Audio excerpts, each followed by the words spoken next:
Manipur Governor Ajay Kumar Bhalla graced the commemoration foundation days of Bihar, Rajasthan and Odisha, which was observed at Raj Bhavan, Imphal today.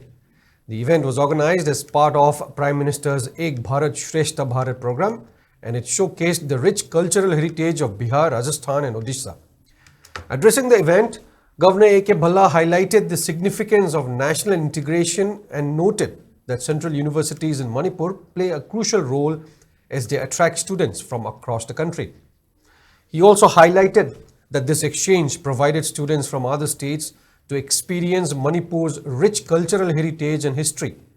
The event was also attended by Chief Secretary P.K. Singh, Secretary to the Governor Sumant Singh, along with other officials and students.